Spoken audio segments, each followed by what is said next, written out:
Biblioteca de Bolso. Uma conversa informal a três sobre a relação que estabelecemos com os livros. Uma ideia original de Inês Bernardo E José Mário Silva. Olá, bem-vindos ao Biblioteca de Bolso, um podcast sobre livros que volta neste episódio ao seu formato habitual. Um convidado escolhe 3 obras que marcaram fortemente ao longo da sua vida de leitor e fala sobre elas. Desta vez recebemos Marta Bernardes, portuense, nascida em 1983, melhor ano para se nascer. Coisa boa, colheita boa. Magnífica. Em Artes Plásticas pela Faculdade de Belas Artes da Universidade do Porto, tendo depois prosseguido os estudos em Paris e em Madrid, onde completou um mestrado em Psicanálise e Filosofia da Cultura. Está neste momento a trabalhar numa tese de doutoramento na área da filosofia avançada sobre o tema da voz como metáfora do pensamento. Publicou em nome próprio os livros Arquivo de Nuvens, Ulisses e Claviculária.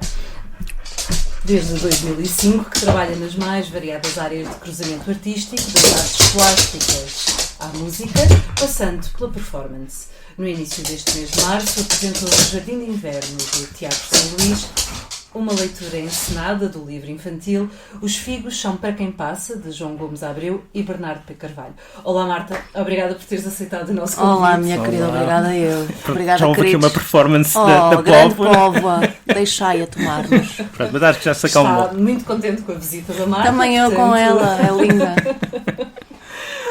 Mas Marta, vamos deixar a Póvoa brincar sozinha e fazer aqui um espetáculo e vamos à nossa conversa. Vamos começar pela tua primeira escolha, Metadiálogos, do Gregory Bateson. Diz-me se estiver enganada, mas quando eu vi esta tua escolha pensei, isto há de ter sido uma escolha académica. Ela descobriu isto quando estava a estudar. Não. Este livro apareceu-me, na verdade, quando eu estudava Belas Artes e tinha já muito interesse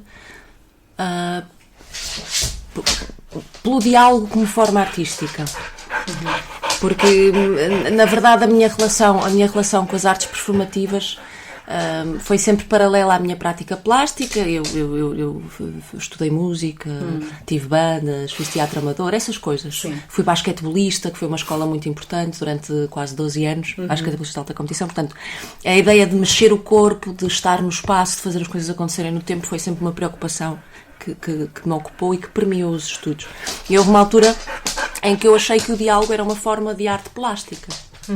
E clássica, hiperclássica, porque tinha voltado a ler numa tradução muito bonita dos nossos livrinhos de bolso que a RTP editava no final dos anos 70. Sim.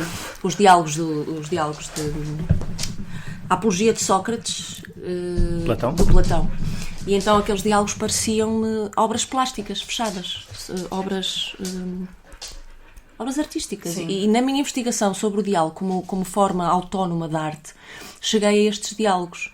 Estes diálogos são transcrições de memória que o Gregory Bateson, que foi um super antropólogo e zoólogo e investigador naturista, exatamente, alguém que depois se interessou de tal maneira pelas formas do pensar, ou seja, pela ontologia, pelos limites da consciência, que chegou a ser um dos grandes investigadores que ajudou a criar a cibernética. Portanto, é um homem que estava preocupado sobre como é que os humanos pensam e como é que os humanos pensam a natureza, como é que a natureza pensa, não é? Sobre sistemas integrados. Portanto, era um tipo interessado sobre o interesse, que é uma coisa muito bonita, não é? É uma coisa meio tautológica, mas é muito linda. E interessava sobre tudo também. Sobre tudo, o mundo para ele era e as ferramentas de estudo eram estradas para chegar a ele, mais nada. Sim. Primeiro, isso faz-me sentir muito amor por ele. E um sentimento quase de família intelectual. Claro que eu não tenho as mesmas valências, mas tenho a mesma fome. Então, quanto mais não seja pela fome. Isso é um livro muito bonito porque ele transcreve de memória diálogos que tem com a filha de 9, 10 e 11 anos. Em que os diálogos são levados muito a sério, ou seja, ele toma aquela mente daquela pessoa que ele ama e que tem 9, 10 e 11 anos como uma mente de um investigador e trata-a como um par. Então acontecem coisas muito interessantes, como por exemplo, há um que é uma espécie de diálogo sobre os diálogos que eles têm. Portanto, eles mantêm este tipo de diálogos do estilo ao pai, porque é que as crianças brincam e também os gatinhos brincam. Eu gosto muito logo do primeiro, que é porque é que as coisas se desarrumam. É fabuloso. Não é? Aliás, eu a partir desse texto, depois em conversa com o Afonso Cruz, nós escrevemos uma peça de teatro para as crianças chamada Barafunda, em que a ideia era haver também um diálogo, mas era entre Aristóteles e Platão, sendo que os dois seriam crianças e teriam que arrumar o quarto. Não é? Pronto. Mas a inspiração é diretamente destes diálogos. Sim, é um diálogo também sobre a entropia, no fundo, Sim. em que a entropia entra, porque às tantas o próprio diálogo se vai desarrumando, não é? Eu ia falar desse, porque no meio desses diálogos que estão selecionados, há um em que ela vem com alguma ansiedade perguntar ao pai: estas conversas que nós temos são coisas sérias ou são a brincar? E portanto o que ela lhe está a perguntar não é pela validade do raciocínio, está-lhe a perguntar pela qualidade do laço afetivo que segura ao pensar. E é provavelmente dos diálogos mais interessantes da história dos diálogos. Sim. Porque tu vês em simultâneo, e para mim que me interessa muito pelo mundo teatral, é muito interessante, tu vês o investigador, o pai e o homem a ter que funcionar nos 3 níveis em simultâneo. Em simultâneo. E isso é muito interessante, que é ela querer explorar os limites do pensamento até o pensamento deixar de fazer sentido e ele perceber que isso é um passo que ela tem que fazer. Que é perceber os limites das suas próprias ferramentas do pensar, mas ao mesmo tempo estar preocupado para que isso não a leve à desestruturação emocional. Então, há qualquer coisa de socrático nisso. Sim, exatamente. E é muito bonito que isso seja feito com uma criança de 9 anos. Porque a qualidade, tanto das respostas como das perguntas, é altíssima. E aquele exercício, como um exercício em que ambos tomam consciência de que aquilo a que nós chamamos humanidade, na verdade, é transgeracional, não tem que ver com as gavetas da idade, tem que ver com uma capacidade ainda assim misteriosa, não é? de se ver a ver o mundo. E é dos livros mais inspiradores da minha vida. É também uma forma de nós próprios, dele e de nós próprios refletirmos sobre coisas que nós tomamos como garantidas. Como garantidas, não é? exatamente. Como é que tu formas o conhecimento? Como é que tu sabes o que sabes? O que sabes, e como é que tens a certeza que o sabes? Quer dizer, isto parece uma pergunta um bocadinho de tolos, mas na verdade é a pergunta. São as melhores perguntas. É a pergunta. Não é? E ajudou-te a pensar outras coisas? Muito, muito, muito, muito, muito. É um livro ao qual recorres... Completamente, continuamente. Para todo tipo de coisas. Para ensinar teatro, para ensinar literatura, para ensinar artes plásticas. Ele tem um texto lindíssimo em que ele e a filha perguntam porque é que as coisas têm contornos. Não é? Que é uma pergunta que parece um verso. Sim. Mas na verdade é uma coisa muito concreta, não é? Ela percebeu que entre um objeto e outro há limites. Não é? Isto parece um problema da filosofia ocidental versus filosofia oriental. Não é? O que é que define um objeto? É a sua massa ou o seu vazio? Ela está nesta dúvida. Mas ela pergunta pela expressão que conhece, que é contorno. Não é? Porque é que há um limite na minha pele? Porque é que há um limite? Não é? Os objetos, e o pai coloca a ver com distâncias diferentes esses limites. E ela começa a ficar muito confusa, porque dependendo da distância a que vê o objeto, vê o limite num sítio diferente. Sim. E isto é um princípio científico de observação. Sim, que ele está a passar sem lhe o dizer, não é? Está-lhe a falar e ela está a aprender e ela está a aprender sem o perceber. Que é uma coisa também que a mim me interessa muito, que é a diferença entre conhecimento, saber e sabor. E ele trabalha muito na possibilidade de, a partir de uma sede de conhecimento, transformar o saber em sabor. E isto para mim é a magia do mundo. É para isto que nós cá andamos. Portanto, não é um livro não é académico. Ou seja, podes ter uma leitura académica do livro, podes ter uma leitura artística. Ele tem imensos livros muito académicos. Ele tem livros em que fala de como chegou à noção de geometria natural e não sei o quê, mas que esse interessa-me bastante menos. Bastante menos. Não, é uma pequena joia. É um livro, se tu quiseres, quase oracular. Porque ali tu regressas continuamente à estrutura do pensar, aos limites do linguajar, à ternura, a coisas que são muito importantes para mim na vida. É mesmo um livro... é um livro que eu amo muito. E que serve mesmo para muitas coisas, porque está a perguntar por coisas tão amplas que, na verdade, bem lidas, ginasticam-nos para perguntar sobre tudo. Nesse diálogo que eu gosto muito, em que eles se perguntam sobre a seriedade das suas próprias conversas, e depois de umas discussões muito engraçadas, porque ela diz, mas tu fazes batota para me ganhares nas conversas? E ele diz, não faço batota. Então se não fazes batota é porque isto para ti não é sério, porque as pessoas que fazem batota são exatamente aquelas que não sabem jogar, são aquelas que levam aquilo como uma coisa séria. Então, pelo meu raciocínio, tu não estás a levar a sério as nossas conversas. E tudo isto vai ampliando o círculo da pergunta em relação ao mundo. Até que há um momento que eles dizem, mas repara, querida, imagina que nós agora tínhamos um tabuleiro de xadrez e íamos decidir inventar um jogo novo, mas com as peças do xadrez e com o tabuleiro de xadrez. Que regras iam ser as regras para nós decidirmos entre os dois como é que se criam as regras? Que jogo seria esse que estaríamos a jogar entretanto? Portanto, o que ele está a falar é da hipercomplexidade, ele é o pai da teoria da complexidade, da hipercomplexidade que implica a comunicação humana, a tomada de decisão, e como isso funciona a níveis muito mais profundos do que o meramente linguístico, ou meramente racional, ou meramente operativo. Sim. Né?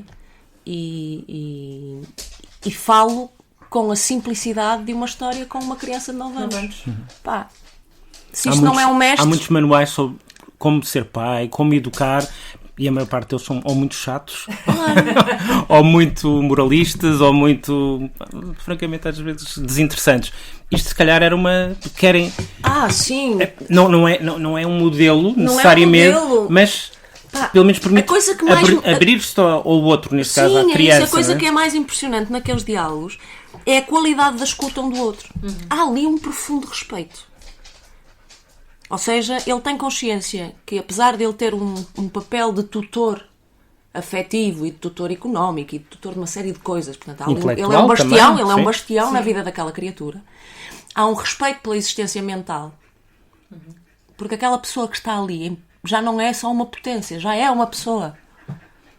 E é uma pessoa que faz perguntas muito pertinentes e muito pertinentes. E muito acertadas. E, portanto, ele e algumas ele também fica aflito, não sabe muito bem como é que há de responder. Não é? E muitas vezes ele diz, querido, eu não sei. Não é? O diálogo sobre porque é que brincam os gatinhos. E ele diz, querido, eu não sei. É como quem diz, eu ando há 50 anos a estudar isso, sabes, querido? E é um zoólogo eminente, mas não sabe, não é? Não sei, e não há mal nenhum. Não há mal nenhum no espaço do amor, e da sede por saber, de se partilhar um enorme não sei. Porque quando partilhas um não sei, dás espaço para que possas vir a saber. Claro. Quando partilhas um sei, a maior parte das vezes pões muito mundo de fora. A maior parte das vezes quando tu dizes, não, isto é isto, deixas muito mundo de fora. Há também uma grande disponibilidade da parte dele para ter essas conversas e para depois refletir sobre elas, porque não é só um exercício de pai-filha. Não. Aquilo são duas pessoas que têm interesses comuns. É uma disponibilidade muito, muito para além disso. São duas pessoas que têm interesses comuns e que falam sobre os interesses comuns. Fazes ideia do que é que a filha fez? Ou para que área é que seguiu? Tornou-se uma naturalista.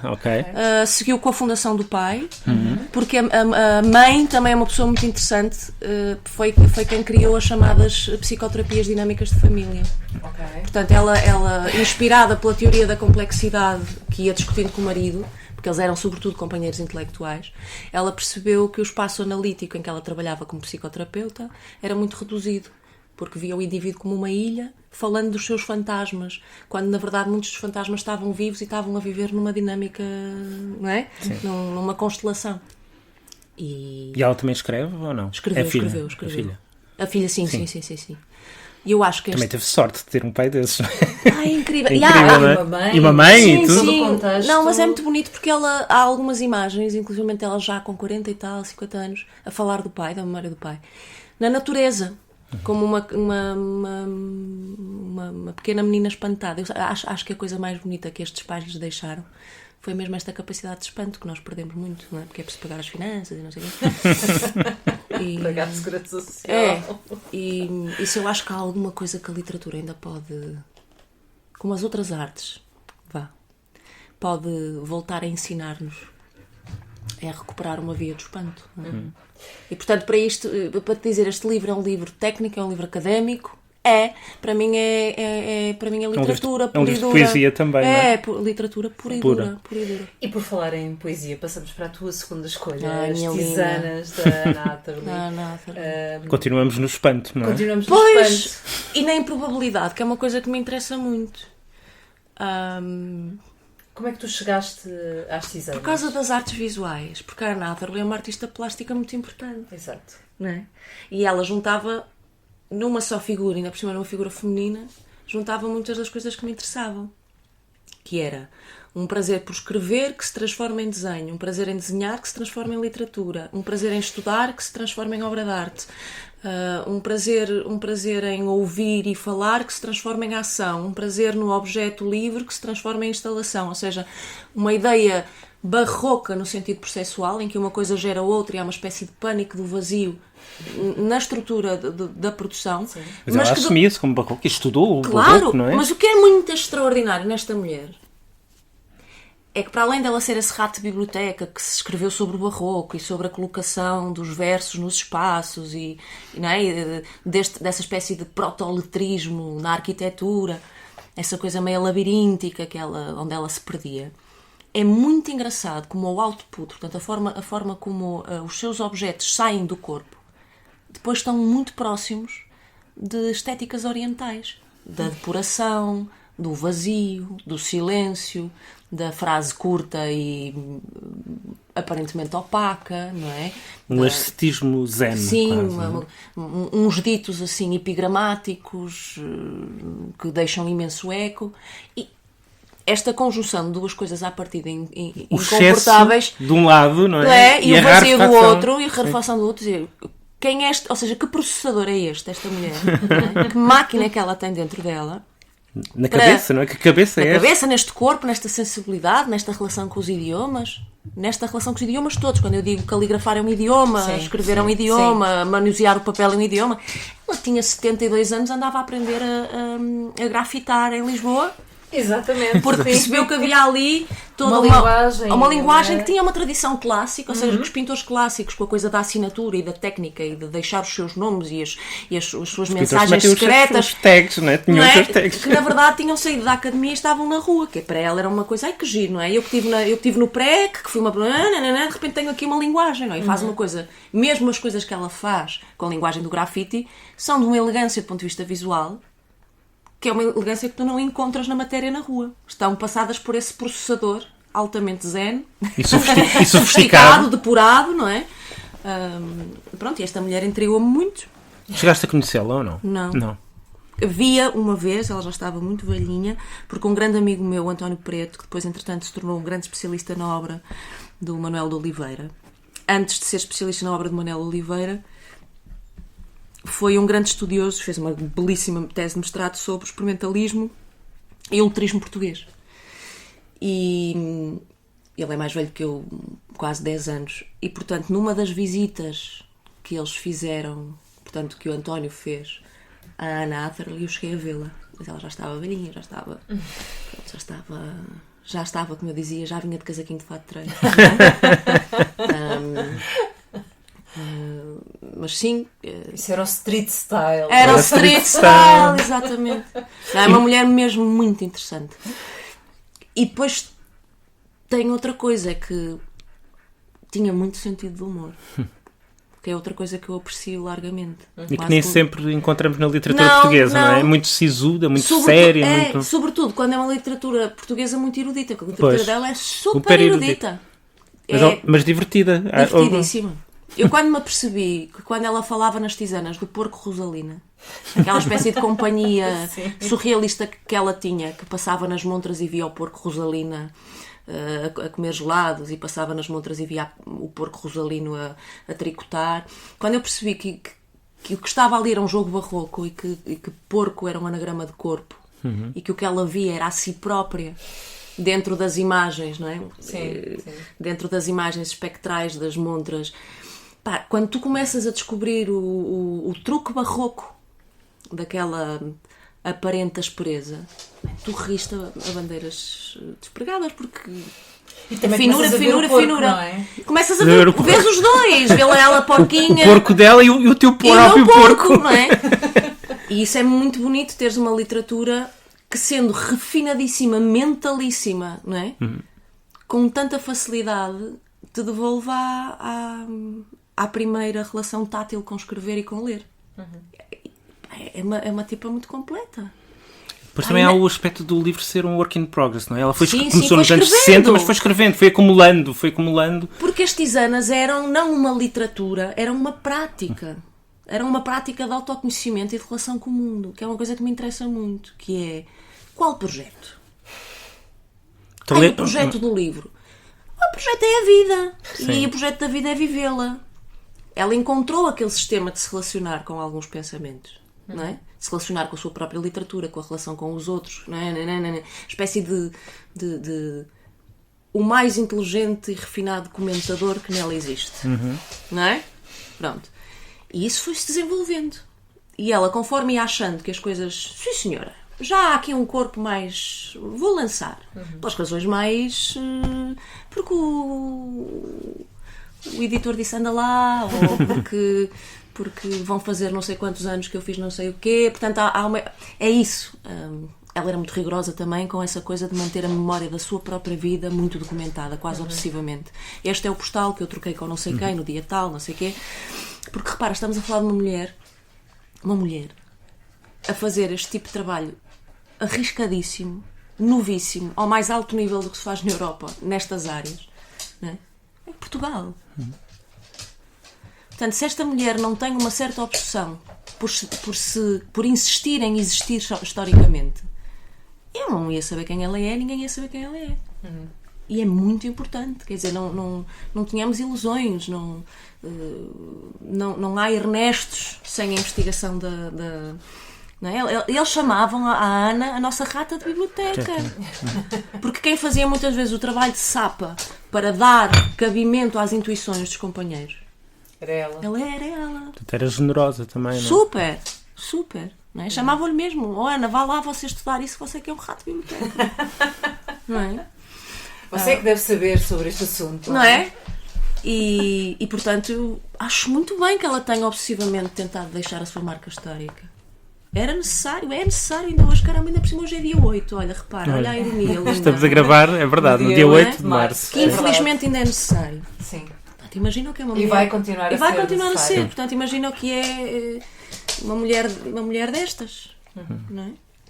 E que repara também em gestos tão interessantes como eu casei-me e adotei o nome do meu marido.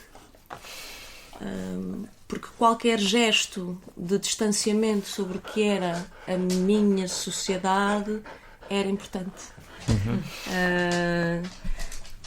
Enfim, é uma artista pela qual eu tenho muita admiração. E uma grande paixão também. É lindo. E não é só isso, eu depois, como eu sou bilingue com o espanhol, e ainda hoje eu leio ensaios sobre a origem da língua, sobre isto, sobre aquilo, sobre porque é que os espanhóis não são que os portugueses não são espanhóis, uns dizem que a razão é histórica, outros que dizem política, outros não sei o que, outros é territorial. Para mim, a compreensão mais clara disto é uma tisana da Ana, e que foi escrita em 70, das primeiras, escrita em 78. E o que é que diz? Diz assim, e repara como nela as coisas têm sempre um segundo sentido, porque são ditas com tanta concretude, portanto a metáfora é concreta, que tu percebes logo o que ela está a dizer. Sim. Ela diz, eu passei com o meu irmão, minha irmã, não é? Eu passei com o meu irmão no pequeno jardim. Não é? Eu passei com o meu irmão no pequeno jardim e digo-lhe, já viste como o espanhol é uma língua utilitária, cheia de instrumentos? E ele responde, pois é, quando um espanhol fala, um exército levanta-se. Quando um português fala, o acontecimento vai dissipar-se.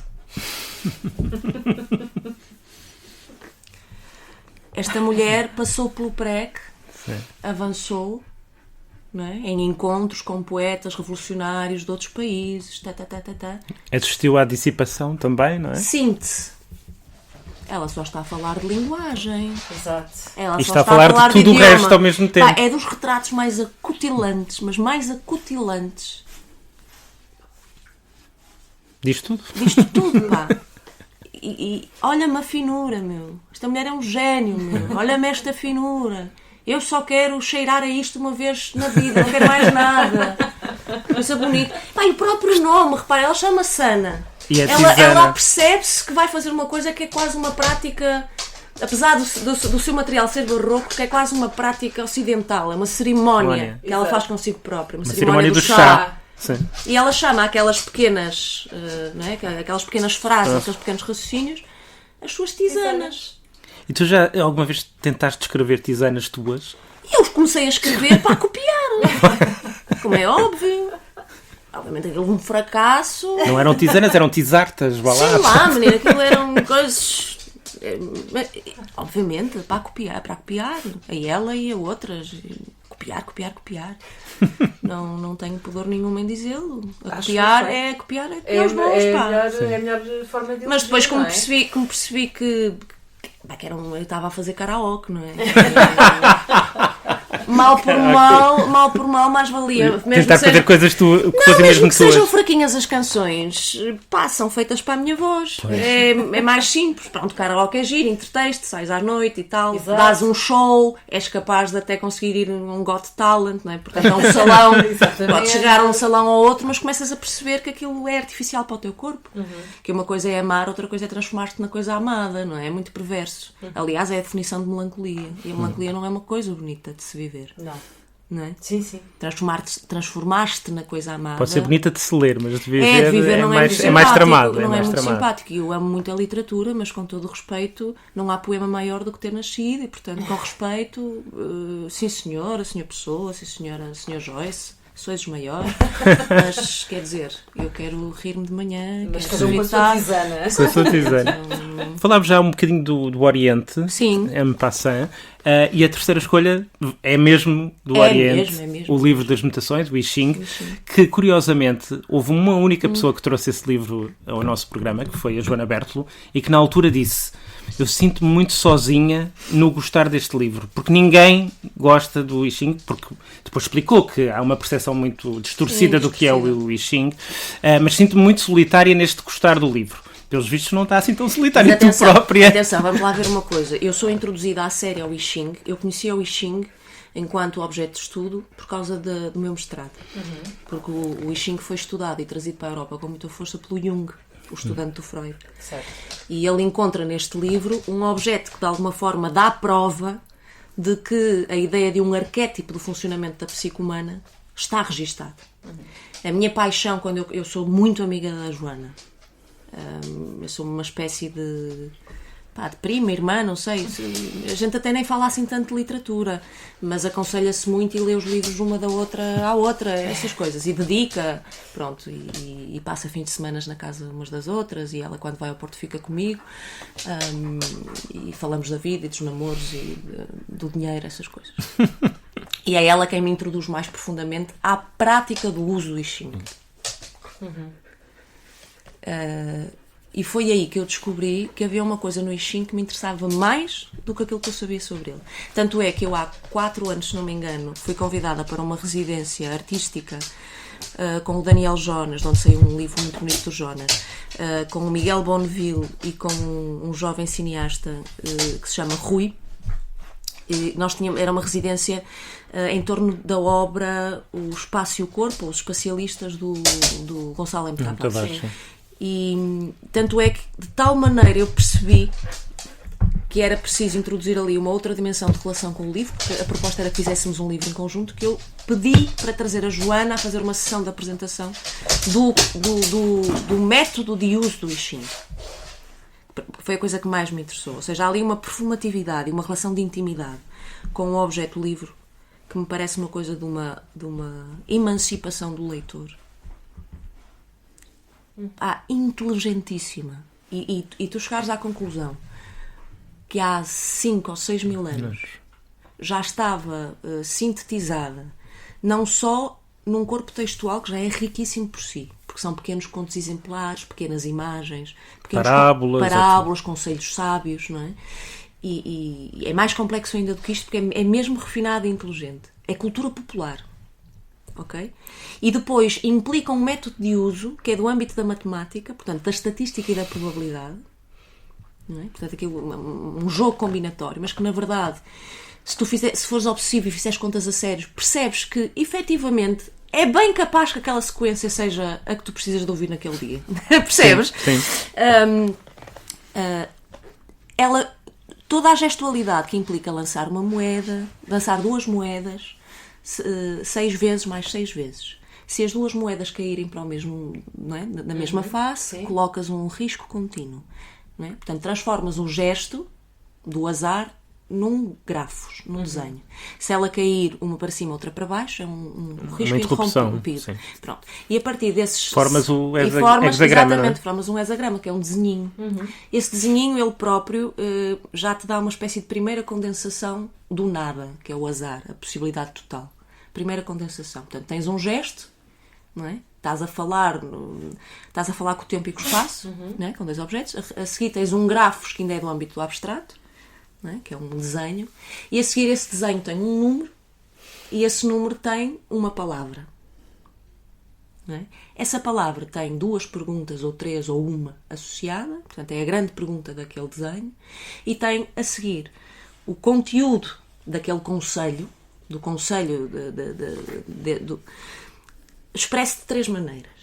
E isto é perceber que realmente nós temos 3 tipos de inteligências maiores quando temos que perceber alguma coisa. Ou te dão as perguntas, porque tu precisas de ser desafiado. Não é? Ou te dão um conto exemplar ou uma parábola, portanto precisas de que te narrem o conteúdo. Ou tu és do âmbito do poético e do visual e precisas de uma imagem poética. E, por exemplo, se te sair o poço, tu perguntas... Ixim, dá-me um conselho sábio para eu lidar com as minhas finanças. Uma coisa tão comezinha como esta. Já reparei que é um tema recorrente. É um tema. Eu sou artista, caramba. Pois, não precisas dizer mais nada. Para lidar com as minhas finanças. E ele, imagina que eu lanço 12 vezes as moedinhas e saem 2 desenhos iguais. E estes 2 desenhos iguais são o poço. O poço. E então as perguntas são qualquer coisa do estilo. Vou parafrasear. O que é estável e nunca sai do sítio? Quais são as forças profundas em que podes confiar continuamente? O que é que está no mais profundo de ti? E depois dizem a história. Uma vez o rei, não sei quantos, teve que mudar a cidade inteira porque o poço secou. Mas só pôde mudar a cidade quando encontrou outro poço que tivesse profundidade suficiente e tivesse água. Na verdade, é muito mais fácil mudar uma cidade inteira do que fazer crescer água num poço. Que está seco, não é? Não é? Sim. Pronto, qualquer coisa deste estilo. E depois, a imagem poética há de ser algo do estilo: no centro da terra há água. O sábio vai em profundidade. Vai à procura da água. Não é? Exato. E... O sábio é o poço, no fundo. Claro. Não é? Portanto, como é que eu me posso relacionar, mediante a pergunta que eu fiz, com esta resposta? Dizer, ok, Marta, concentra-te no absolutamente essencial. Onde é que está a tua grande geração de riqueza? Percebe isso, porque todo o resto se organizará em torno disso.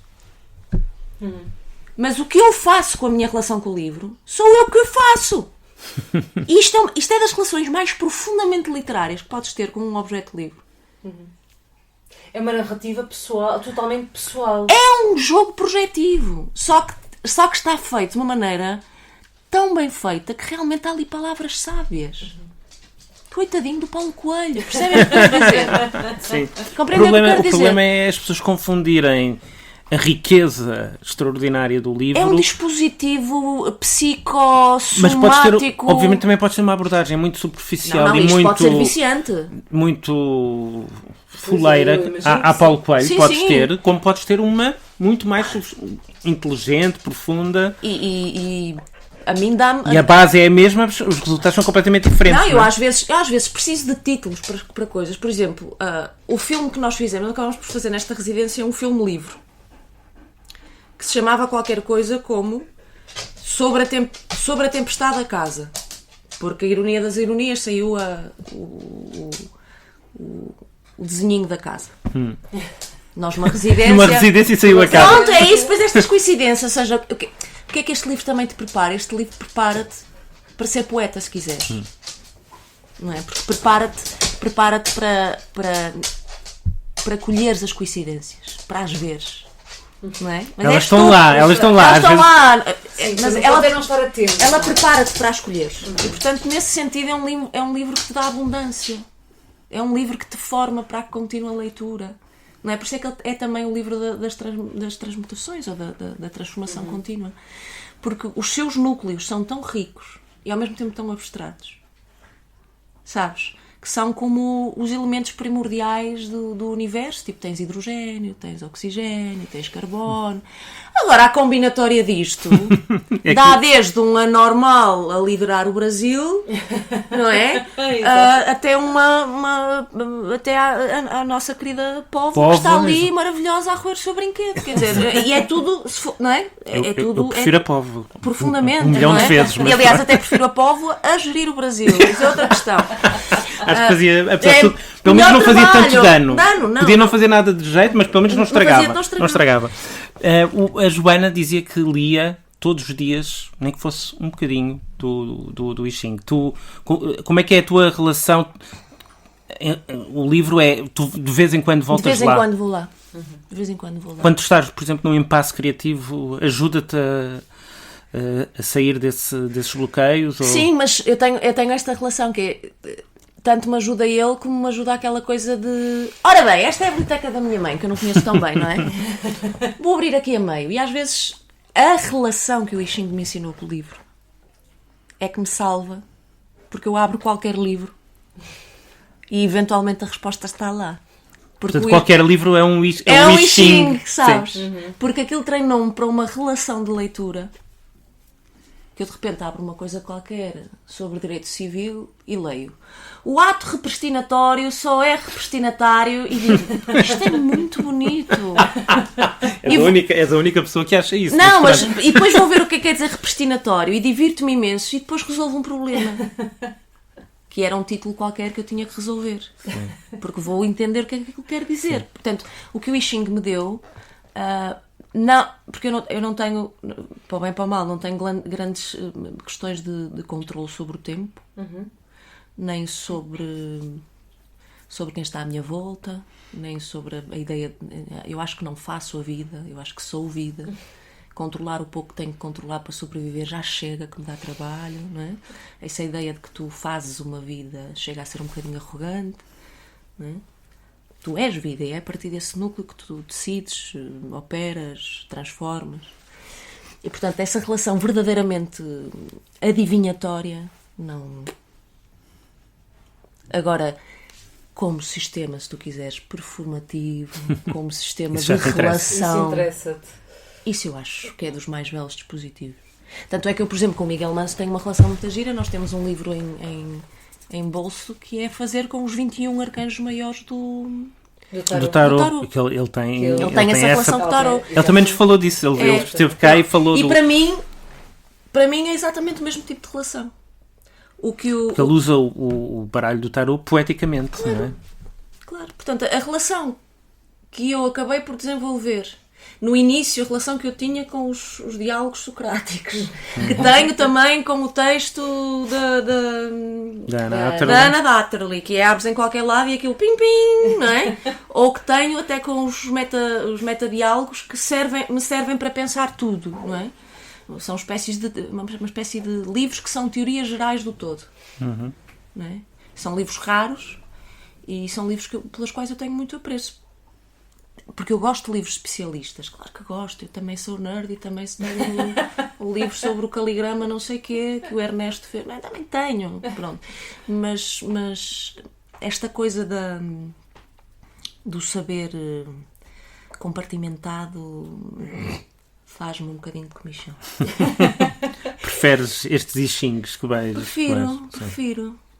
Só porque eu porque gosto... o I Ching, de certa maneira, como é um sistema, aspira à completude. Claro. Abarca tudo. É por isso que ele não diz nada. Não diz nada, mas explica tudo. Não diz nada, mas explica tudo. Que é exatamente como a obra da Anna Datterley, é barroca, tem medo do vazio e depois quando chega... Não é nada, não é?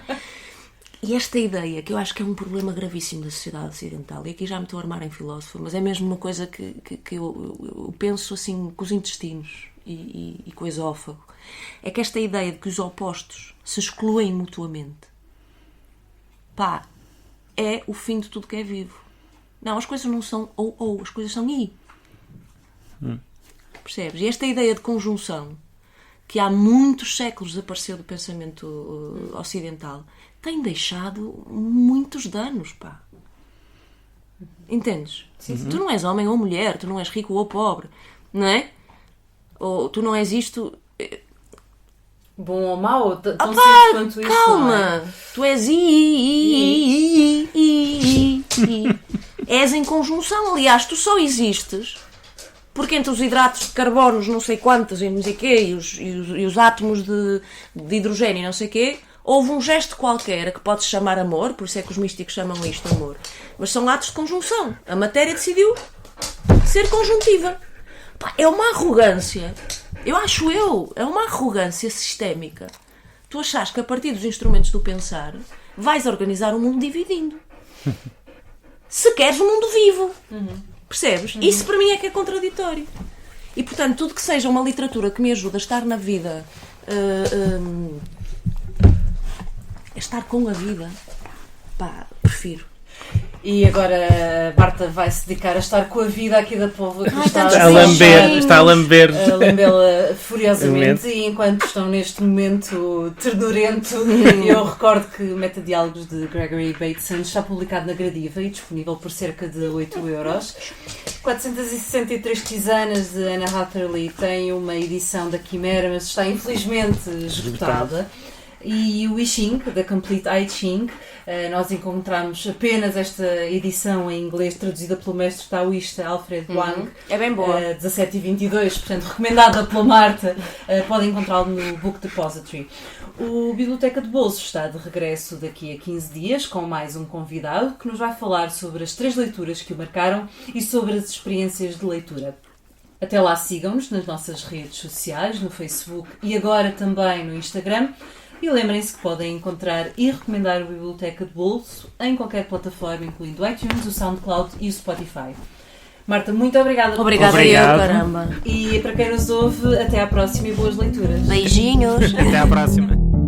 Biblioteca de Bolso. Uma conversa informal a 3 sobre a relação que estabelecemos com os livros. Uma ideia original de Inês Bernardo e José Mário Silva.